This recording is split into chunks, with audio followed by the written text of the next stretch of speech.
बंगाल विजय के बाद अब उत्तर प्रदेश पर है बीजेपी की नजर, जहां अगले साल चुनाव होने हैं। बीजेपी ने जिस आक्रामक तरीके से बंगाल में प्रचार कर बड़ी जीत हासिल की है, उससे निश्चित ही उत्तर प्रदेश की मुख्य विपक्षी पार्टी समाजवादी पार्टी और उनके नेता अखिलेश यादव चिंतित हो उठे हैं।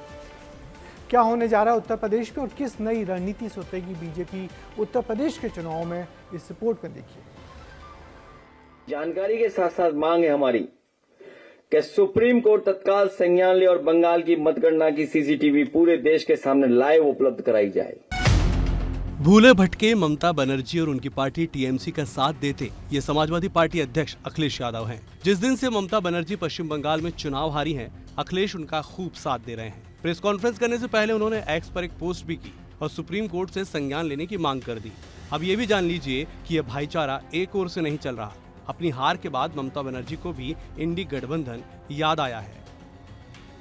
Sonia ji rang up me, Rahul Gandhi rang up me, Arvind Kejriwal, Uddhav Thackeray, Akhilesh Yadav, Tejashwi, Hemant Soren Yadav, Jharkhand chief minister, all the allies of United India Alliance, Indian Alliance, they said we are totally, absolutely with you. I think our solidarity will be united and strong.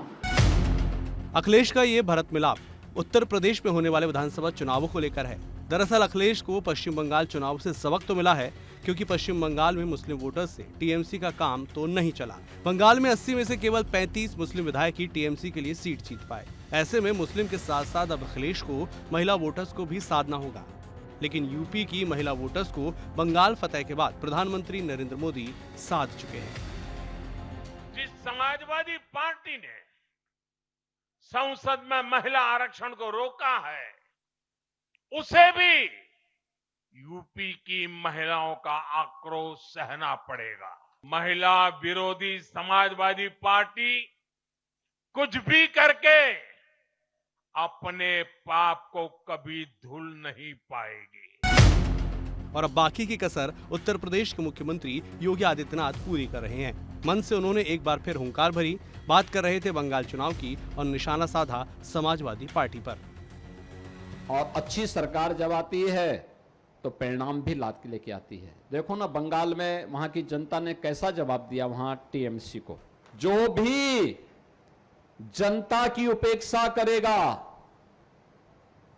विकास के नाम पर आने वाले पैसे पे डकैती डालेगा, भारत की धरती पर सनातन का अपमान करेगा, उसका सुपड़ा साफ होना तय है।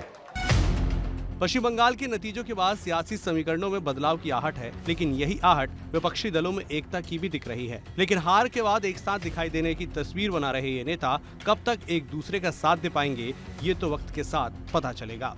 ब्यूरो रिपोर्ट, विस्तार न्यूज। तो पश्चिम बंगाल के इन चौंकाने वाले नतीजों के बाद बदले सियासी संकेतों में जहां एक तरफ विपक्षी एकजुटता की तस्वीर उभरती हुई दिख रही है, वहीं दूसरी ओर इसके पीछे की राजनीतिक मजबूरियां भी साफ नजर आ रही हैं। अखिलेश यादव और ममता बनर्जी की बढ़ती नज़दीकियां क्या आने वाले चुनाव में कोई नया समीकरण बनाएंगी या फिर सिर्फ हालिया हार की रणनीतिक प्रतिक्रिया है, ये बड़ा सवाल बराबर बना हुआ है।